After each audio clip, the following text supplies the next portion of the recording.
conferencia de prensa, esta conferencia de prensa que se va a hacer en el local del Ministerio de Salud Pública y arranca, ¿sí?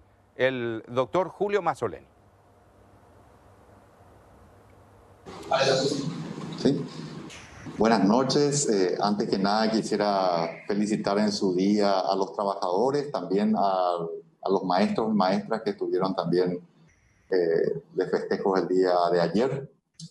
Queremos hoy hacerles una presentación breve sobre el plan que acabamos de culminar. Estoy acompañado por varios colegas hoy con los cuales hemos trabajado en este proyecto de decreto y en la primera fase de implementación de la cuarentena inteligente. Antes de entrar propiamente en una breve presentación que vamos a tener aquí, quiero comentarles un par de historias reales y ejemplos que pueden ayudarnos a visualizar el concepto principal que respalda la primera fase de la cuarentena inteligente y algunas cuestiones que son muy importantes. Hemos tenido un caso reciente en el cual un connacional ingresó por la zona de Capitán Bao. Lo hizo sin los controles pertinentes, burlando supuestamente esos controles de frontera. Posteriormente fue a su familia donde tuvieron un evento social y finalmente su hijo ha tenido ahora un cuadro positivo y se encuentra internado, afortunadamente con buena evolución. Pero esto refleja realmente que cuando sorteamos este tipo de controles, en realidad estamos generando un perjuicio que puede ir a un ser querido. Recientemente también tuvimos una reunión muy productiva con el presidente de la Unión Industrial Paraguaya, donde estábamos repasando algunos de los conceptos que deben llevarse adelante en las industrias, en las fábricas. Y explicábamos un poco el concepto de las cuadrillas. Este concepto de las cuadrillas, que es que grupos de personas trabajen juntas, que incluso coman juntas, que trabajen en turnos distintos o, por ejemplo, por periodos de una semana, hace que en caso de que haya una persona con un cuadro positivo o un contacto de positivo, entonces la gente que va a cuarentena, esa gente que va a cuarentena, entonces es limitada y permite que la industria o que la fábrica siga funcionando. Lo más importante de esto en realidad es que el control tiene que estar dado por el propio interés de la fábrica, debido a que si no se da así, quien va a cerrar la fábrica no es el gobierno nacional ni las autoridades, sino el propio coronavirus, ¿verdad? Porque al haber enfermos, eso va en contra del interés del trabajador y naturalmente también de las fábricas y de las industrias. Finalmente, quiero dirigirme también a los niños, niñas que nos ven ocasionalmente acompañados de sus padres y que a veces también necesitan entender estos conceptos de salud pública en términos sencillos. Y quisiera usar el ejemplo de los colegios y de los niños en sus casas para poder entender a dónde apunta esta primera fase.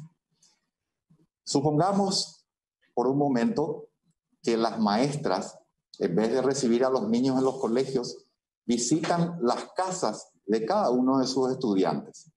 Van uno a uno en cada una de estas casas y al entrar ahí, los padres de familia toman todos los recaudos pertinentes, el lavado de manos, el cuidado de contacto, mantener la distancia de al menos 1,5 metros con los demás, usar la mascarilla pertinente. Entonces, la profesora entra con esos cuidados y los riesgos son mínimos. Si invertimos eso y cada uno de los niños va al colegio, lo que ocurre es que aumenta el riesgo de contagiarse, pero aquí es donde entra el concepto más importante. Los contactos ya no son rastreables. En el caso de la maestra que va a la casa de un niño, esa maestra, entonces si ella enferma, puede decirle a Juan, a José, a Carlitos, que ella estuvo en esa semana, que está con síntomas, y entonces esas familias se enteran, los contactos son limitados. Del mismo modo, si una de esas familias tiene a alguien con síntomas, puede avisar a la profesora o también al plomero que vino en esa semana que están con síntomas positivos. Los contactos son limitados. Si uno va a la escuela y se produce un contagio, ahí cada niño con cada familia extendida, entonces representa un conglomerado de gente y hay un número y una diversidad de contactos incontrolables y ahí entonces la dispersión del virus es más frecuente. Este periodo de fase primera de la cuarentena inteligente va a ir del 4 al 25 de mayo. En el espectro de medidas que podemos tomar, por un lado tenemos la cuarentena absoluta con las medidas extremas que se han tomado y del otro extremo tenemos no hacer absolutamente nada. La idea es recorrer un camino gradual con aquellas actividades que tienen el menor riesgo posible, que tienen la mayor posibilidad de adherencia al protocolo de sanitario estricto, de modo a reducir siempre las chances de un aumento de la velocidad de propagación del virus, que por otro lado es una situación que va a ocurrir indefectiblemente, independientemente de las medidas que se puedan tomar. Hemos adelantado en un reporte anterior que estas fases van a tener una duración de 3 semanas. Poco antes de terminada la fase se va a hacer una valoración en base a ciertos indicadores que van a permitirnos continuar hacia la siguiente fase o en todo caso poner el freno de mano o incluso retroceder. Aquí, sin entrar en muchos detalles, quiero mostrarles algunos de esos indicadores que vamos a usar. Vamos a usar los números absolutos, por ejemplo, los que están ustedes acostumbrados a recibir a través de los reportes nocturnos que hacemos de vigilancia de la salud. En ese caso, los números absolutos de los casos que tenemos confirmados, aquellos que son recuperados y la diferencia entre ellos. También vamos a presentarles la ocupación de camas que tenemos en terapia intensiva y la ocupación de camas COVID, o sea, de camas respiratorias. Además, a la extrema derecha, aquí, en el nivel superior, van a ver a través de 5 o 6 técnicas distintas, estadísticas, cada una tiene ventajas y desventajas, no voy a elaborar mucho en ello, pero vamos a hacer una prospección, es decir, un pronóstico educado de dónde puede ir el número, el aumento de necesidad de camas a unos 15 días más adelante.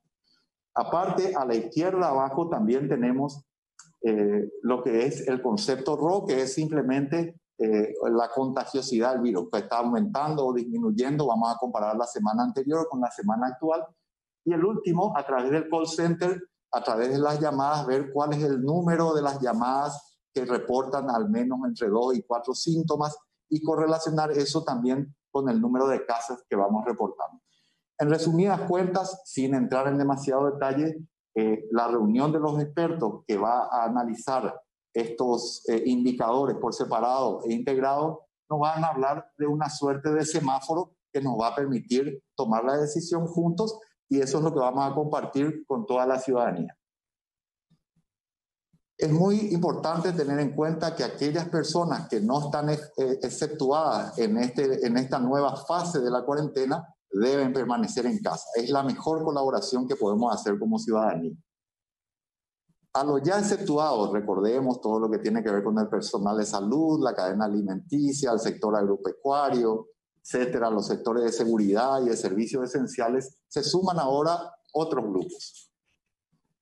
Las obras civiles en todo lo que tiene que ver con la construcción a cielo abierto. Aquí estamos hablando de cimientos, de estructuras, de mampostería en altura, etc. Industrias que puedan adecuarse al protocolo sanitario de todo tipo. Y los servicios a domicilio personal, así como domicilio laboral. Eso quiere decir, por ejemplo, que un escribano puede ir a la casa del cliente, pero no aún el cliente ir a la oficina del escribano. Y así sucesivamente. Un peluquero puede ir a la casa del cliente, pero todavía no recibir en la peluquería. Por los conceptos que he explicado al inicio. Las regulaciones de transporte siguen, como ustedes conocen, el transporte con el uso obligatorio de mascarillas, sentados en el caso de los ómnibus, en el caso de los Uber, de los taxis. Entonces, mascarilla siempre en todo momento. Y también recomendamos que se vaya con la ventanilla abierta en lo posible, que también es un mecanismo de protección. Otro elemento que se incorpora a partir de esta etapa es la actividad física individual para la caminata, para el trote. Esto se va a dar, por un lado, en aquellos parques cerrados que tienen accesos controlados. Se va a hacer dentro de una franja horaria entre 6 de la mañana y 19 horas. Entre las 6 y las 8, en esos parques va a estar destinado exclusivamente para personas de 60 años para arriba. Y en el horario de las 9 a las 19, entonces va a ser para las personas adultas en otro horario. También están habilitadas los parques y las personas pueden salir a hacer ejercicio 500 metros a la redonda de su casa. En el caso de los parques es en el perímetro de los parques. No se pueden usar las áreas comunes como los parquecitos o las áreas de ejercicio específicas. Finalmente es importante entender el concepto de que en este barco estamos todos juntos, ¿verdad? Después las medidas no van a ser evaluadas por el gobierno nacional, sino que estas medidas van a ser evaluadas por el coronavirus. En la medida que no cumplamos con esto, entonces el resultado va a ser un aumento importante de los casos y realmente va a ser un perjuicio general para todos y nos va a obligar a aplicar el freno o a retroceder. Así que es muy importante entender que aquí realmente tenemos que trabajar de manera integrada. También es necesario entender que van a sumarse algunos cambios necesariamente al tomar este tipo de excepciones adicionales. Una de ellas tiene que ver con el tránsito propiamente. El tránsito de por sí no refleja un empeoramiento de la situación. Para eso tenemos esos indicadores de los que hemos hablado y en cuanto la gente respete los cuidados que debe tener dentro de los vehículos, por ejemplo, entonces eso es correcto y es natural. En todos los países del mundo, independientemente de las medidas y de la situación, aún con la cuarentena total, ahí va a haber un aumento progresivo de los casos. La idea es que nosotros vayamos controlando eso con la ciudadanía. Vamos a estar exponiendo estos indicadores de manera más transparente. También a aquellos que son investigadores en el portal del Ministerio de Salud Pública tienen más datos puestos de manera más amigable para que los puedan utilizar y hacer sus propias investigaciones. Así que lo que va a definir realmente dónde estamos son estos indicadores que ya he mencionado antes, ¿no? No quiero terminar esto sin enfatizar lo suficiente el hecho de que todo lo que se ha capitalizado hasta aquí tiene que ver no solo con el distanciamiento social o el distanciamiento físico, tiene que ver con la incorporación de medidas de higiene que hoy nos permiten estar bastante bien en lo que tiene que ver con los números, pero no solamente en términos de COVID, también hay menos conjuntivitis, hay menos gastroenteritis, hay menos infecciones respiratorias, hay menos accidentes de tránsito, entonces hay que cuidar eso. Lavado de manos, distancia física, mascarilla y en el ámbito laboral, con nuestro grupo de trabajo, el concepto de las cuadrillas que estamos introduciendo. Quiero también mencionar que estamos trabajando de manera muy integrada con muchos otros colectivos. Hemos hablado en particular, por ejemplo, con la iglesia, con otros colectivos económicos. Las fases no están escritas en piedra, pero deben respetar los conceptos que hemos hablado y sobre todo esa gradualidad dentro del espectro, desde las medidas más estrictas hasta la cotidianidad. Y como hemos enfatizado varias veces, nuestra línea de base va a ser el modo COVID de vivir o un modo con higiene de vivir que ya no es negociable. Aquí en el Ministerio de Salud, cuando uno entra, hay una leyenda que está escrita en la entrada principal que dice que la salud es la ley suprema del pueblo. Muchas gracias. Estamos atentos, yo y mis colegas, para cualquier consulta que tenga la prensa. Primera consulta de Rariña Tuti. ¿Existe realmente tensión con los ministros del sector económico? Anoche el rumor fue que casi lo llevó a renunciar. No, ninguno, absolutamente. Aquí me acompaña el ministro Benigno López, mis colegas, la doctora Carla Bacibalupo, Liz Kramer. Estamos realmente, no hay absolutamente nada. La siguiente consulta del mismo grupo de medios, ¿estamos en condiciones de implementar una cuarentena inteligente de ingresos? Sí, yo creo que es así, pero además quiero remitirme un poquito hace poco estuvimos haciendo una analogía con una travesía de un barco enfrentando la necesidad de llegar a un puerto y teniendo que atravesar una tormenta y con una estructura y unas provisiones que son limitadas. No, hay que analizar y tener en cuenta la realidad de que uno puede enfrentar o desviar la tormenta hasta cierto punto, pero necesariamente después tiene que caminar por la periferia de ella para poder llegar de manera sostenida y de manera realista también a los objetivos. ¿Cuántos médicos y enfermeras están en cuarentena en Santa Rosa de Laboral? Sí. Al niño de 2 años. Sí, actualmente, bueno, inicialmente el director dispuso la cuarentena de 30 funcionarios de personal de blanco. No obstante, tenemos una delegación de la Dirección de Vigilancia de la Salud y el lunes va a ir otra de enfermedades transmisibles que va a hacer una evaluación más estricta del nivel de contacto y de riesgo que han tenido. Y estamos seguros de que eso se va a limitar en mayor medida una vez que se hace una evaluación estricta epidemiológica. Lo que respecta a reuniones familiares, de amigos, cumpleaños, festejos privados, ¿en cuál de las fases se podría realizar? Sí, todavía hay que esperar porque en el mismo concepto que señalé antes, ahí vamos a tener varios núcleos familiares, conglomerados distintos. No en la primera ni en la segunda etapa, por lo menos. Eso vamos a ir evaluando con el tiempo. ¿Y a la madre entonces prohíbe ese trabajo? Efectivamente, yo creo que la mejor forma de mostrar afecto en tiempos del COVID en este momento es un pequeño sacrificio, pero que va a redundar después en la posibilidad de un abrazo sin riesgos. ¿Qué respuesta da al pedido de los obispos de que vuelvan las misas y en cuáles de las fases podría volver a realizarse? Sí, justamente mencionaba eso. Tuvimos una reunión la semana pasada y tenemos marcada una reunión la semana que viene. La idea es trabajar sobre ciertos protocolos estrictos y la posibilidad de gradualmente ir llegando a acuerdos que estén siempre enmarcados dentro de las directrices de salud. Consulta del diario ABC, ¿cuál es el porcentaje de insumos que cuenta el Ministerio de Salud a la fecha? ¿Es suficiente para iniciar la primera fase? Sí, bueno, no tengo exactamente en mente, pero le invito a ese medio a que entre al tablero del Ministerio de Salud Pública, donde eso está establecido en detalles.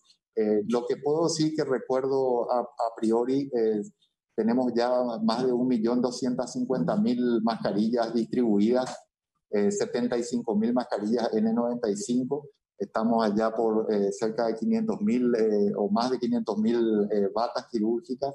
Y tenemos además mamelucos por arriba de 8.000 más o menos. Pero eso es lo que tenemos y eso está en el tablero donde además de las metas establecidas y el porcentaje de cumplimiento, tenemos también lo que tiene que ver con las adquisiciones, las donaciones y también los contratos de recursos humanos que ya superan los 1.100 en el ámbito de contingencia. Y en ese tablero tienen el nivel de detalle, la distribución por regiones e incluso por hospitales si fuera necesario. Consulta del Canal 13. ¿Por qué se optó por tener en albergues a los paraguayos que llegaban del exterior? ¿No hubiese sido mejor que cada uno esté aislado en sus casas para evitar contagios, como se dieron en los albergues? No, yo creo que esa medida precisamente ha disminuido la contagiosidad.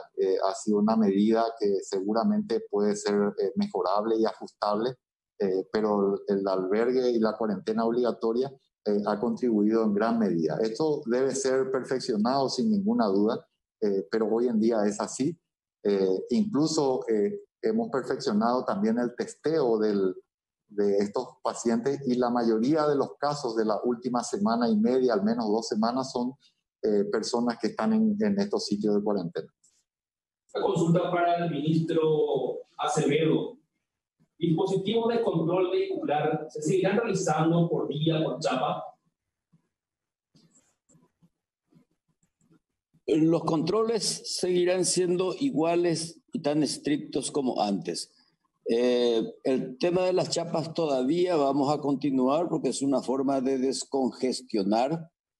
Obviamente que los controles y esto es un protocolo que vamos a construir con la ministra del Trabajo, con la ministra de Industria y sobre todo con la Fiscalía, de tal suerte a que nuestro control no se limite a la pregunta tradicional, muy melane documento, muy parejo, sino que sobre todas las cosas ir a vigilar en los lugares de trabajo si se cumplen o no los protocolos sanitarios. ¿Tenemos resultados de los controles realizados a la fecha?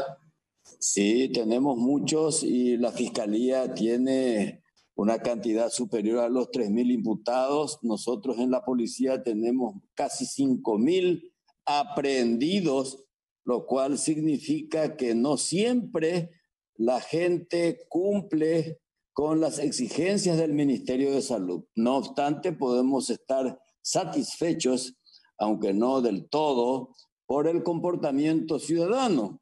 Y gracias a ello tenemos los indicativos que señala el Ministerio de Salud, que da cierta esperanza, lo que no quiere decir que disminuya nuestro sistema de control. Para la ministra Albert, ¿cuál es el plan o las alternativas para rescatar el comercio fronterizo, entendiendo que las fronteras serán las últimas en abrirse? Ciudad del Este está al borde del colapso. ¿Qué se prevé en estas ciudades? Bien, en realidad el tema fronterizo es un tema de altísimo voltaje, puesto que, como han escuchado hablar al señor presidente, las fronteras permanecerán cerradas. Y es también una decisión del Brasil que han extendido el cierre de fronteras por 30 días. Por tanto, ya el ministro Euclides ha visitado ciudades como Pedro Juan Caballero, que tienen ciudad hermana, con alguna idea de esbozo que tendría que ajustarse con las ciudades vecinas para ver la aplicabilidad o no. Pero el Ministerio de Salud explica el alto riesgo con relación al gran espectro que tenemos entre nuestros vecinos. Nosotros la semana que viene estaremos visitando también el Alto Paraná para abordar este tema, porque entendemos que si bien todos ellos pueden hoy abrir y hay un mercado interno ya importante porque son ciudades populosas, por tanto estarán ya habilitados algunas, a las industrias, parte de los comercios vía delivery, etcétera. Las propuestas que tienen desde otro punto de vista vamos a escucharlas y desde todo momento van a ser consideradas siempre y cuando el Ministerio de Salud considere que eso es atendible. Aquí, como digo siempre, la ley máxima es la ley de salud y por ende esa presión tan fuerte sabemos, conocemos y entendemos, y nos apoyamos en la capacidad que tengamos de encontrar alguna alternativa para estas ciudades que en este momento la estamos analizando. La semana que viene estaremos por allá. Hay alternativas como propuestas de ciudades hermanas, pero todavía están siendo analizadas por las autoridades sanitarias. Para la ministra del Trabajo, los controles y las empresas sobre las condiciones de distanciamiento serán aleatorias. ¿Se prevén sanciones si no cumplen las medidas? ¿Cuáles serían estas y se habrían multas? Muy buenas noches a todos. Antes que nada quiero dar un saludo muy especial a todos los trabajadores de Paraguay en su día. Hoy es un día del trabajador totalmente atípico en el que en el mundo el trabajo está sometido a medidas de confinamiento para evitar la propagación del COVID. Por supuesto, hoy más que nunca, a días de implementar la cuarentena inteligente, todo lo que hace al cumplimiento de las normas de seguridad y salud ocupacional cobran un rol de vital importancia. El mundo entiende hoy que la prioridad para la adopción de esta cuarentena, este retorno paulatino a la actividad laboral, requiere en primer lugar una estricta observancia de esas normas de seguridad ocupacional. Es decir, van a hacerse los controles tanto desde el Ministerio del Trabajo, desde el Ministerio Público, por supuesto del Ministerio del Interior. Ya estamos coordinando acciones también con el ministro y también con la Fiscalía. De tal manera, de adoptar estos criterios rígidos, tenemos ya una guía laboral COVID que ya el Ministerio de Trabajo ha articulado con el Ministerio de Salud. Es una guía básica de todo lo que se controla, ese ABC del COVID laboral que el Ministro de Salud ya lo ha difundido y está siendo verificado. Las multas van a ser aplicadas, por supuesto, a través de los sumarios correspondientes. El Ministerio de Trabajo está realizando más de 100 verificaciones diarias a través de todas las regionales en 16 departamentos del país, a través de esos fiscalizadores, pero sobre todo articulando ya acciones con la Fiscalía, las gobernaciones, los municipios y, por supuesto, la Policía Nacional. Queremos que los ambientes laborales no se conviertan en focos de contagio, que el trabajo vuelva, pero vuelva de manera gradual, siempre a la espera y a la guía del ministro de Salud, pero vuelvan como un ambiente y como un trabajo seguro. Nosotros queremos contar la experiencia que tenemos al verificar las empresas en un gran acatamiento ya en estas últimas 2 semanas verificado. Es impresionante cómo las empresas se han transformado, han adoptado estas normas de control. El Ministerio del Trabajo ha lanzado la red de agentes de seguridad ocupacional, los técnicos de cada empresa que están, digamos, ya creando y controlando las normas internas de seguridad ocupacional. Como dijo el ministro de Salud, esta transformación tiene que venir de las propias empresas. La forma, el modo COVID de trabajar y de vivir tiene que adoptarse por cada ciudadano paraguayo en los ambientes laborales y el cambio debe venir de adentro. Es así que estos agentes van a trabajar en forma coordinada con el Ministerio de Trabajo, con el Ministerio de Salud, y vamos a ir creando de esa manera el modo COVID de trabajar para evitar la propagación de la pandemia y que haya rebrotes en esta aplicación de fases, en este retorno gradual del trabajo. ¿Cómo se pretende ayudar a las personas que quedaron desempleadas a causa de la cuarentena? Bueno, nosotros como Ministerio de Trabajo tenemos claro que las normas de seguridad ocupacional y las normas de protección social hoy son las normas más importantes, a la par de que también estamos trabajando ya con el equipo económico nacional y con sectores empresariales para la reactivación del empleo en nichos emergentes. Ahora, estas normas de protección social hoy ya están, digamos, materializándose a través del pago de compensaciones a trabajadores informales a través de PTU a cargo del Ministerio de Hacienda y a trabajadores formales suspendidos a través de las compensaciones económicas pagadas por IPS. Esto en la práctica está permitiendo que el desempleo esté bastante contenido todavía. En Paraguay tenemos sí ya muchos suspendidos en sus contratos de trabajo que no son desempleados y están recibiendo estas compensaciones. Ahora, el desempleo que ya se produjo, que de hecho ya tenemos por supuesto despidos injustificados y están aumentando paulatinamente, estamos trabajando en un plan de reconversión laboral, de reactivación del empleo de tal manera a que estas personas que fueron desempleadas puedan ser ubicadas en proyectos que ya estamos trabajando y que van a generar empleos nuevos, siempre en la medida que la cuarentena sea inteligente y que esta vuelta gradual a través de la gran conciencia ciudadana pueda ser fuerte y podamos ir reactivando toda la economía. Para el ministro Benigno López, ¿existe un reporte de las transferencias de fondos a los ministerios que se pueda dar? Está todo en la página web, en la página que se abrió, que habilitamos el jueves. Ahí están todas las indicaciones de dónde fueron todos los recursos. Básicamente $100 millones fue IPS, $100 millones fue al Ministerio de Salud, más 240 millones al tema de protección social de los primeros 500 millones, y desde el martes estamos teniendo ya en la cuenta el producido de la emisión de bonos que va a ir siendo distribuido en la medida que sea necesaria, ¿verdad? Pero está toda la información en la página.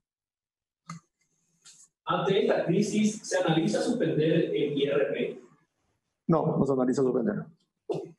Algunos dueños de las pymes y trabajadores de Melec están haciendo campaña para no pagar más impuestos. ¿Por qué no se recibe apoyo del gobierno y por qué es tan difícil acceder a préstamos? Es un problema propio de la naturaleza y el riesgo que tienen estas empresas, ¿verdad?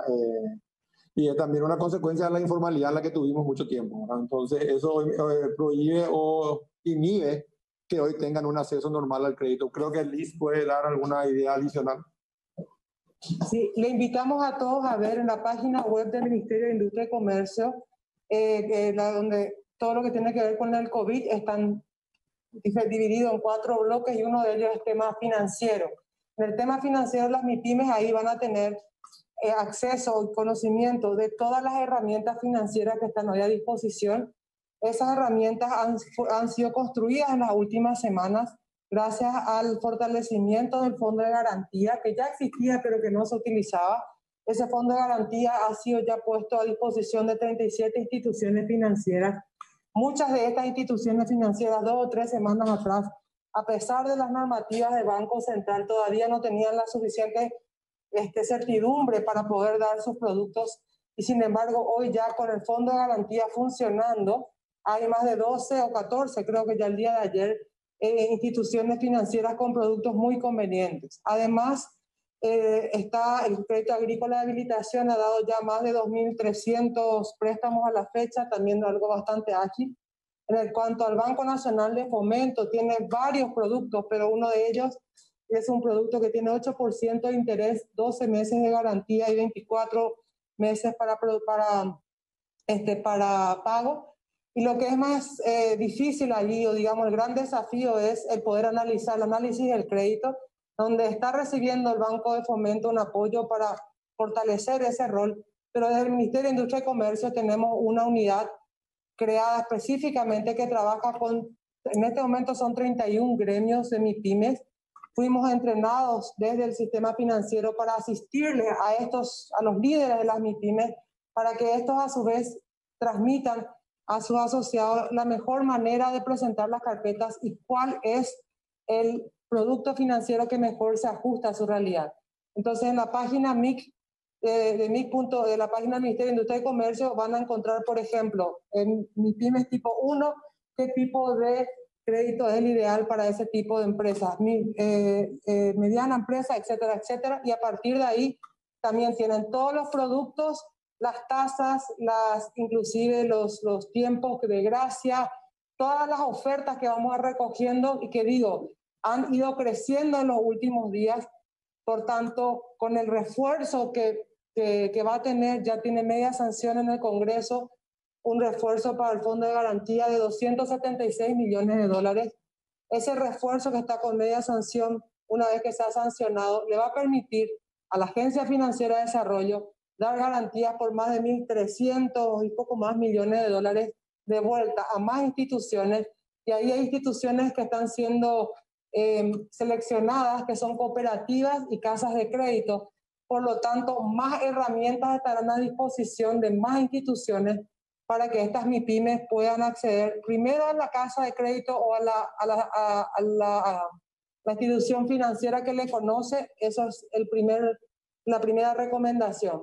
Y si no, a este espectro bastante importante de instituciones que ya están recibiendo con la primera inyección del Fondo de Garantía y del fideicomiso, más la segunda inyección que se espera, más herramientas para los créditos. Por tanto, yo les insto a que como gremio, sobre todo, se acerquen al ministerio a través de la página, y como gremio le vamos a entrenar para que presenten buenas carpetas, para que no pierdan tiempo rebotando por carpetas que no están completas y que además puedan hacer que eso sea mucho más ágil a todas las instituciones. Y le quiero pedir al viceministro de Economía, Humberto Colmán, que me complemente en ese sentido. Solo muy breve, en relación a las MIPYMES, hay que recordar que el programa PTO está dirigido a las cuentas propistas y microempresarios, donde se concentra, en el caso de PTO, el 80% del empleo de las MIPYMES. Con PTO hemos llegado a 1.100.000 personas ya a la fecha, de los 1.800.000 más o menos, que es el universo de gente que está en este segmento, por un lado. Por otro lado, los créditos que ya mencionó la ministra son ya cerca de $20 millones a 2.500 personas. Estamos hablando más o menos de 120.000 millones de guaraníes en total ya los créditos concedidos por el Banco Nacional de Fomento y por el Crédito Agrícola de Habilitación. La AFD está trabajando en ampliar el espectro de entidades que va a trabajar en estos créditos. Hasta el momento están en evaluación 27 cooperativas que se van a sumar también a estos productos financieros. Solamente enfatizar esto de PTO, estamos hablando del 60% de los trabajadores del sector cuenta propista y micro que ya fueron beneficiados con esta ayuda. Otra cuestión muy importante que hay que destacar es que del total de empresas que ha solicitado la suspensión de contratos de trabajo con el pago de compensación económica por parte de IPS, el 79% son MIPYMES, es decir, las MIPYMES también con empleo formal están accediendo a la suspensión de contrato con pago de compensación a sus trabajadores. Estamos hablando de más de 5.000 micro y pequeñas empresas que han comunicado esta suspensión y que ya están enlistadas, muchas de ellas ya están siendo abonadas por parte de IPS, y el lunes IPS va a ponerse al día con más de 60.000 trabajadores que ya están enlistados y listos para pagar IPS. Es decir, las MIPYMES no solamente tienen el programa PTO, tienen también el programa de compensaciones económicas pagadas a trabajadores formales por parte de IPS. Ministro Mazzoleni, respecto a las renuncias de los directores generales de Administración y Finanzas y de Dinavisa, se consulta cuáles fueron los motivos, si es cierto que estos dos equipos fue por una renuncia por imposición política. Sí, muchas gracias. Hemos conversado con el licenciado Alcides Velázquez, analizado toda la situación. Él ha tenido un gesto muy importante en el sentido de poder colaborar con la misión de la institución en un momento muy delicado donde hay mucha tensión. Él ha hecho este paso al costado entendiendo que es importante para poder fortalecer, digamos, el relacionamiento con la gente en un momento que tenemos que estar realmente todos juntos para afrontar uno de los desafíos más grandes que ha tenido el Paraguay en su historia. En el caso de la doctora Lourdes Vivaldi, en el caso de ella tenía unos proyectos familiares y personales que estaban siendo demorados debido a su intención de colaborar con nosotros en este momento tan difícil, ¿verdad? También en el afán de poder hacerlo de ese modo, ella también ha decidido dar un paso al costado y bueno, todo tendiendo a colaborar siempre con la institución. En el caso de ambos realmente nosotros agradecemos sus servicios hasta aquí. Hay procesos que en este momento de investigación que se están llevando adelante en el ámbito de las compras y contratos que se ha dado. Tenemos varios organismos contralores aquí. En el caso de la Dirección Nacional de Vigilancia Sanitaria, lo que está en juego del proceso es una investigación sobre documentación de ciertas empresas. No hay ningún reproche a la actuación en la Dirección Nacional de Vigilancia Sanitaria. Estamos muy agradecidos con la directora anterior. La consulta con respecto al tema de las fallas, en cuanto a eso asumiría usted, ministro. Las fallas en los procesos y en falta de control. Bueno, finalmente la autoridad máxima de un ministerio siempre es así. Ahora, recordemos que hasta aquí los procesos siguen en plena investigación. He explicado en varias ocasiones que ese proceso, en las circunstancias en las que se dio, en qué contexto se dio. Hemos mencionado en varias ocasiones las dificultades que aún hoy prosiguen en el mercado internacional.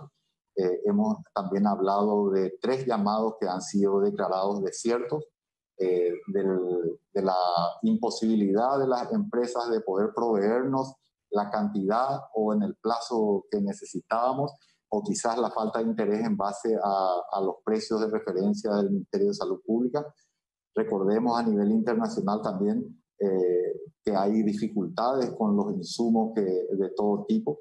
También que el Ministerio de Salud Pública está cumpliendo a rajatabla el contrato y está llevando adelante todos los procesos que son naturales en el cumplimiento de esto, la evaluación documental, la evaluación de las especificaciones técnicas y el rechazo o la aceptación que corresponda. Absolutamente todas las cuestiones están en pleno curso ahora, así que concretamente, naturalmente, el Ministerio de Salud es el responsable final de todas las cosas, pero nosotros estamos convencidos de que estos procesos se llevan adelante como deben ser. Sí, complementando la aplicación de Julio, hay que ver que en el proceso de compras el ministerio es contraparte del proveedor. El proveedor hace una propuesta en base a una oferta. Esa oferta se acepta, se genera la póliza, se firma un contrato. Y al final del proceso, cuando se recibe lo ofertado, es cuando el ministerio entra a analizar si lo que se ofertó es igual a lo que pidió. Y como el ministerio ha rechazado todo lo que no se adecua a lo que se pidió, todo lo que no se adecua al pliego, entonces el problema está en la cancha del proveedor y no en la cancha del Ministerio de Salud. Yo quería aclarar ese desde el punto de vista estrictamente jurídico.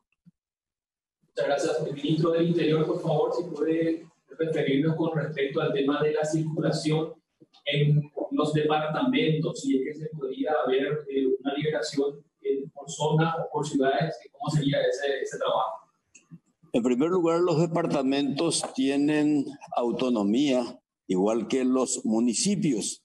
Los gobernadores normalmente están en contacto con los intendentes y coordinan cordones sanitarios. Esos cordones sanitarios deben respetarse escrupulosamente. La circulación no puede prohibirse porque es una garantía constitucional, pero cada intendente, cada gobernador tiene la facultad de coordinar con policía, fiscales, parroquias, gente expectable que permitan un control de protección a sus conciudadanos. Y eso se va a seguir haciendo. Por lo tanto, exhortamos a que los intendentes cooperen con mucho celo en el cumplimiento de los protocolos sanitarios. Quieren hacer de vuelta énfasis, ministro, con respecto al tema de los controles, porque esta semana aseguran que puede haber casi nulo debido a que muchos pasaban ya o aflojaron, por así decirlo, los controles en algunos puestos de algunos puntos de control. Bueno, una cosa es ser flexible, otra cosa es ser flojo. Flojo no vamos a ser. Flexibles en cuanto a se amplía el sector de producción y de gestión laboral es otra cosa, pero el relajamiento, abstenerse.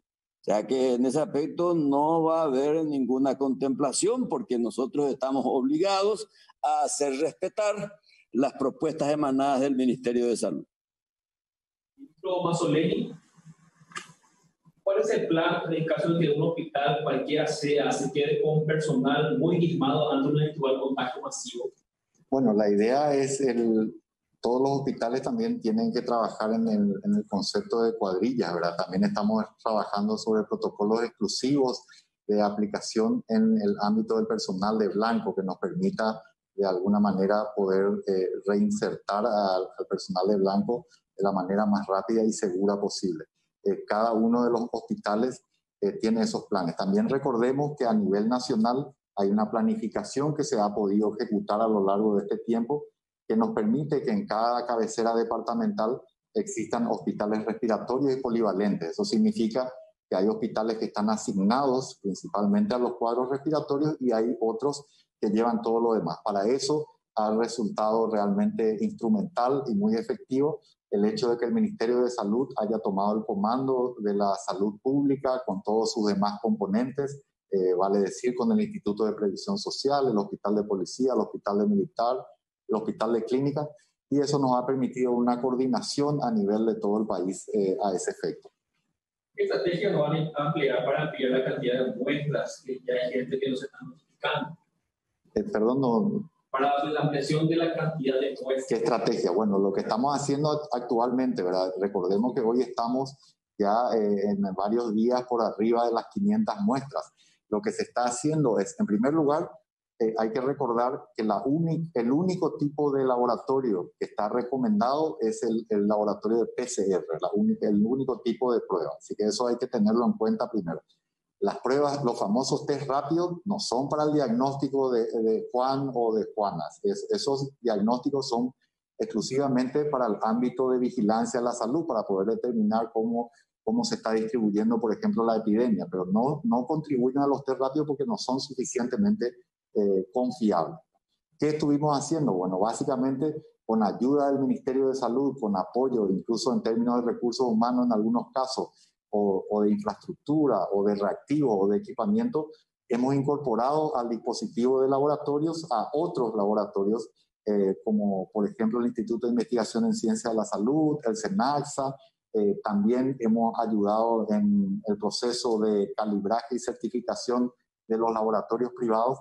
Y también estamos trabajando sobre la base de otros sistemas que ya tienen capacidad instalada a nivel del país, de modo a poder hacer testeo en otros lugares. También estamos planteando la posibilidad de hacer estos laboratorios moleculares, biomoleculares en otras zonas del país, usar, como dije, ya otras técnicas que ya tienen capacidad instalada, una que se denomina GeneXpert, por ejemplo, y hemos fortalecido el tema de los recursos humanos. Tenemos 2 áreas de tomas express de muestras que también han ayudado muchísimo, favoreciendo la toma de muestras en número pero además también racionalizando el uso de los equipos de protección individual, porque de esa manera el personal que toma las muestras no necesita cambiarse varias veces, como sí lo debe hacer cuando va a domicilio, que también seguimos haciendo.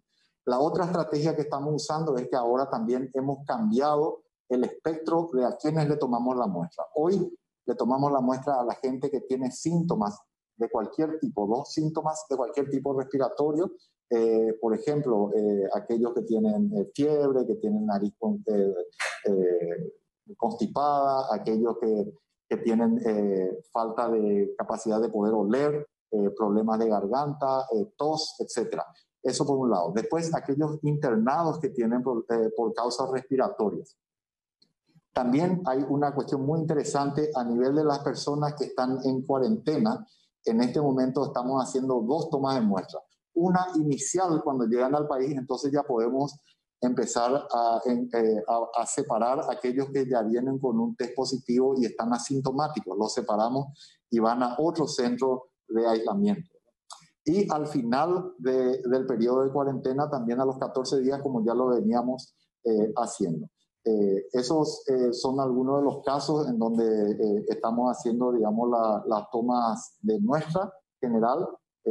Así que, y también lo último tiene que ver con los contactos, ¿verdad? Los contactos, a cualquier contacto antes esperábamos que tengan 14 días y los liberábamos sin ningún test si no hacían síntomas. Pero ahora hay una diferencia. Ahora a los contactos, naturalmente, si desarrollan síntomas, le hacemos el test. Pero si no desarrollan síntomas, igual le hacemos test a los 14 días. Entonces, nuestro espectro, nuestro universo de casos sospechosos está aumentando. Lo que respecta al tema de la vacuna contra la influenza, ¿se va a traer más dosis y también hacer una referencia que esa vacuna no cubre contra el coronavirus? Sí, efectivamente. En primer lugar, es una vacuna contra la influenza, ¿verdad? No es contra el coronavirus. En este momento tenemos un nivel realmente muy eficiente de vacunación. Estamos alrededor de por encima de 500.000 vacunas ya en este momento. Recordemos que el Ministerio ha importado 1.200.000 vacunas, o sea que sigue haciendo esto. Hay una inusitada demanda de la vacuna, entonces varios lugares que históricamente requirieron menos lotes de vacunas, en este momento los estamos reforzando, reorientando. También estamos gestionando la llegada de más vacunas, pero recuerden que la orientación de la vacuna es a los sectores vulnerables, ¿verdad? A los niños pequeños, menores de 3 años, a las embarazadas, al personal de blanco y a las personas mayores o con enfermedades crónicas. Ese es el sector que debe vacunarse. Y es importante vacunar a todos para que haya la menor cantidad de gente posible que tenga que ir a los establecimientos de salud, que no se expongan a otras cosas y que no saturen también el sistema de salud. Recordemos que la influenza estacionalmente y otros virus respiratorios generan un estrés importante sobre el sistema de salud. ¿Bajaron los índices de contagio comunitario y por qué los del exterior siguen siendo considerables en el reporte diario? Bueno, perfecto. Sí, efectivamente hemos notado en términos sencillos, para no usar nuestro coeficiente, en determinado momento, a principios del mes de abril, nuestra duplicación de casos se daba más o menos cada 5 a 6 días, ¿verdad? Eso ha disminuido drásticamente y entonces sí, se puede hablar de un enlentecimiento muy importante en lo que tiene que ver con la curva de contagio, un aplanamiento, como se suele hablar, ¿verdad? Había otro componente de la pregunta, parece. Sobre la cantidad de extranjeros. ¿Por qué se dan las tres? Bueno, recordemos, prácticamente todos los casos que estamos hablando cuando hablamos del exterior, hoy son personas que están en cuarentena obligatoria. O sea, son casos que están contenidos, controlados y vigilados. Entonces, lo que siempre nos debe preocupar un poco más es cuando hablamos de los casos sin nexo, ¿verdad? Pero los casos del exterior actualmente son todos aquellos que están en cuarentena obligatoria. ¿Qué pasa con el plus salarial que se tenía que pagar para los médicos? Varios profesionales reclaman pago, incluso para comprar sus propios insumos de bioseguridad. Bueno, esto está previsto en la ley y se va a pagar una vez que se haga una discriminación específica de los sujetos de ella, ¿verdad? El espíritu está orientado a las personas que están sirviendo principalmente en los hospitales respiratorios, en las áreas críticas, ¿verdad? Así que eso está previsto y se hará en su debido tiempo. Lo que respecta al tema de los cargueros que están llegando, ¿se ha podido verificar que los insumos que llegarán en la próxima semana cumplen con las especificaciones técnicas de la marca? Bueno, como decía antes y como complementaba el ministro de Hacienda, no lo podemos saber hasta que estén aquí, nos presenten insumos y ahí se va a hacer la evaluación documental y las especificaciones técnicas y se aceptará o rechazará. Hasta que ello no ocurra, no está en el campo de salud, sino en el campo de la empresa privada que tiene el contrato.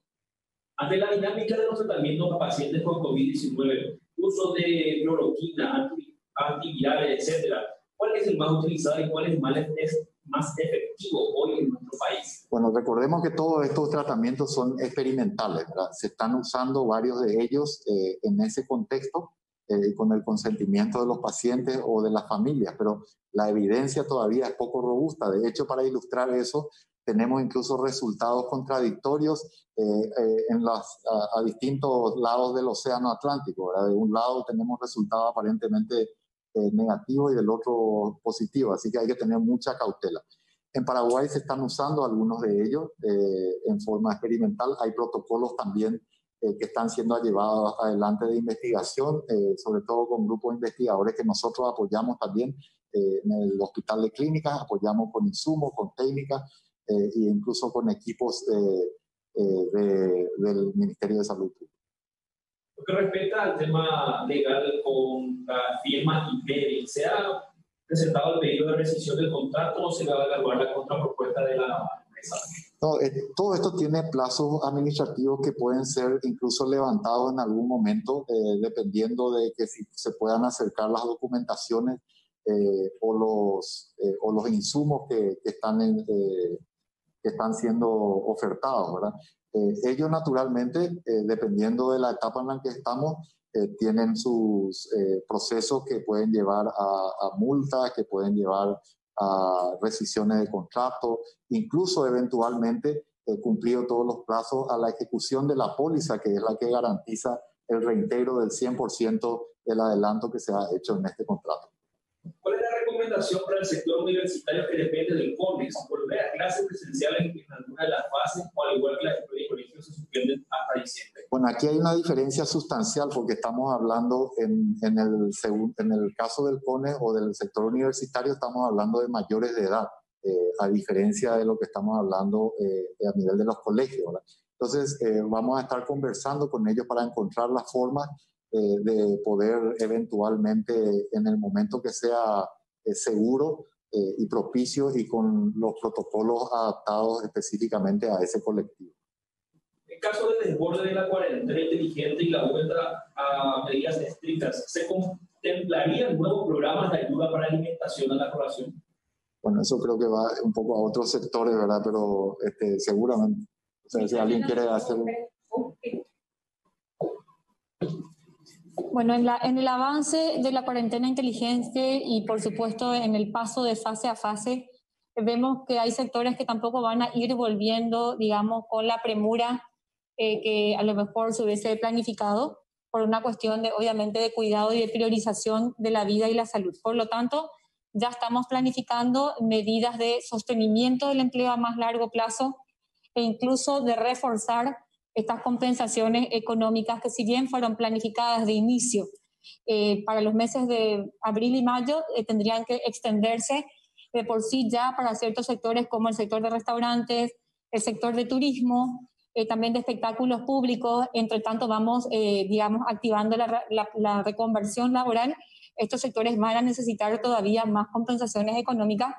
Ya el ministro de Hacienda también lo ha manifestado en el sentido de prever en todo caso, más fondos. Hoy todavía estamos con ese rango, digamos, dentro de la suficiencia de fondos, de las compensaciones de IPS, pues tuvo también que ya pasó al segundo nivel, porque ya está abonando a aquellos trabajadores que ganaban más de un salario mínimo, es decir, tenemos todavía suficiencia de recursos, pero entendemos que esto puede extenderse más y sobre todo para ciertos sectores y estamos previendo en general ya también disponer de más recursos. Ministro. Yo quisiera darle un poco de optimismo a lo que estamos explicando. Nosotros habíamos hablado de un plan de 2 meses, abril-mayo. Como buena noticia vemos desde Hacienda de que se está empezando a abrir la economía y eso ya nos da alguna satisfacción de que alguna recuperación ya vamos a tener en el corto y mediano plazo, dependiendo del efecto que eso tenga. Todo lo que está previsto para abril y mayo lo vamos a hacer. Nosotros tenemos un pago más todavía en PTU, que va a ser importante.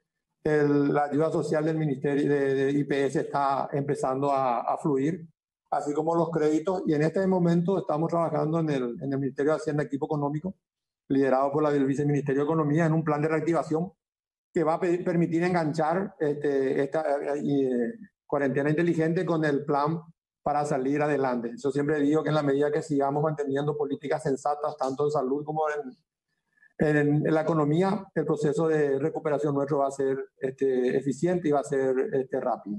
Quería dar esa información a la gente. Ministro Mazzoleni, la Asociación Paraguaya de Fútbol ya contactó con el Ministerio de Salud para presentar el protocolo de fútbol. ¿Sigue en la fecha de retomar la actividad en el sector? Sí, bueno, en primer lugar hay que hacer una aclaración de que la decisión sobre la reanudación de los deportes de alta competición, incluyendo el fútbol, es exclusiva decisión de la Asociación Paraguaya de Fútbol, ¿verdad? Naturalmente nosotros lo único que podemos establecer es el momento dentro de la cuarentena inteligente en lo que eso se puede dar, en lo que podría darse, y también cotejar los protocolos pertinentes. Yo sí sé que hay algunos diálogos informales. Yo no he tenido un diálogo personalmente últimamente con el presidente de la APF, ni tampoco estoy al tanto que haya algo por los canales institucionales, pero sí pueden haber seguramente algunos contactos informales con algunos directores generales del Ministerio de Salud Pública y el departamento médico, por ejemplo, de la APF. La reactivación del Poder Judicial fue consensuada con el Ministerio de Salud. Se habla de la presencia de 3.000 personas por día solo en la sede central de Asunción. Nosotros hemos tenido una conversación con el presidente de la Corte Suprema, donde le hemos planteado algunos adelantos respecto a qué considerábamos hacer en esta primera etapa de la cuarentena inteligente. Y en base a eso, nosotros entendemos que ellos están preparando también un retorno gradual de actividades, ¿verdad? Naturalmente, esa es una prerrogativa exclusiva de ellos. Nosotros simplemente estamos dando las directrices y hay que reconocer realmente una enorme predisposición del presidente de la Corte. Excelencia, muchas gracias por esta presentación. Muchas gracias.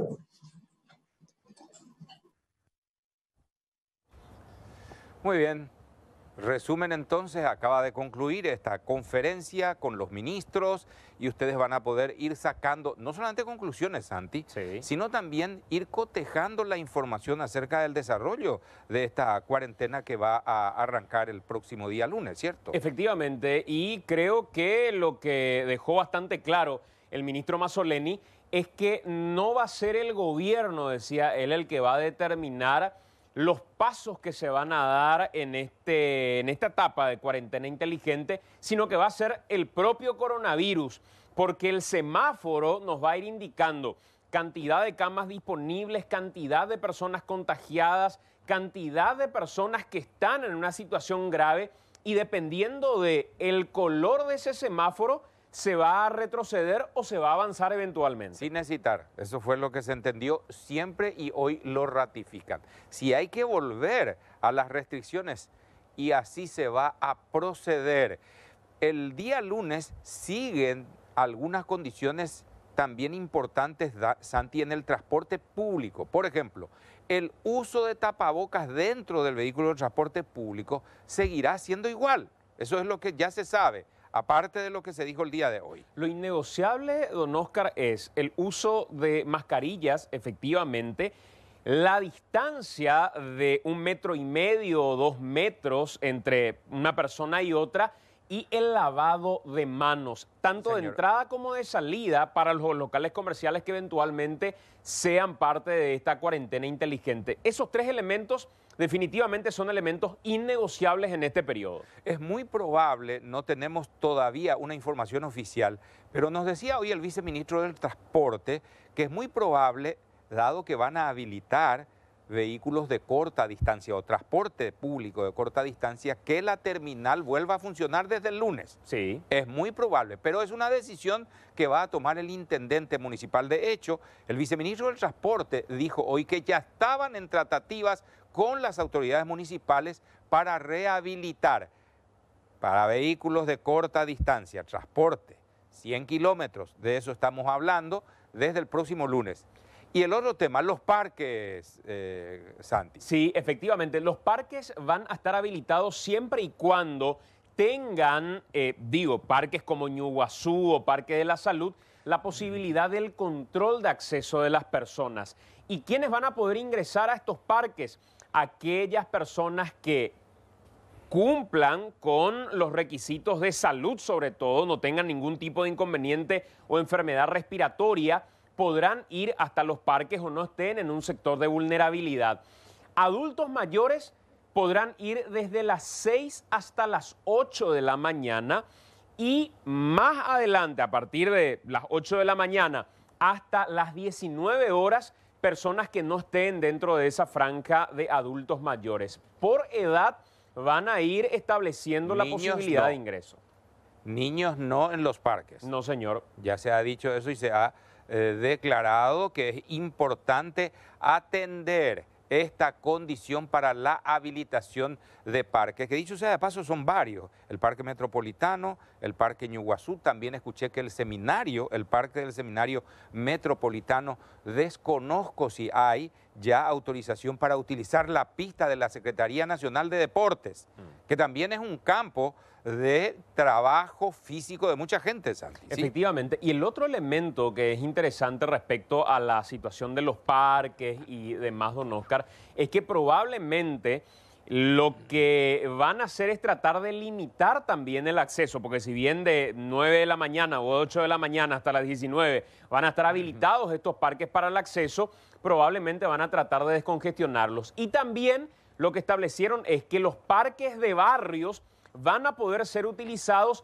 pero solo el perímetro y no las áreas de juego, por ejemplo, de los parques o de ejercicios que los tienen algunos. Y dijeron claramente también 500 metros a la redonda del domicilio particular de cada uno de los ciudadanos. O sea, hay cosas claras que hay que seguir leyendo como para que todos podamos participar de esto que denominan cuarentena inteligente a fin de evitar los contagios. Esto va a ser muy, pero muy importante. Están anticipando que a mediados de la próxima semana vamos a tener un brusco descenso de la temperatura.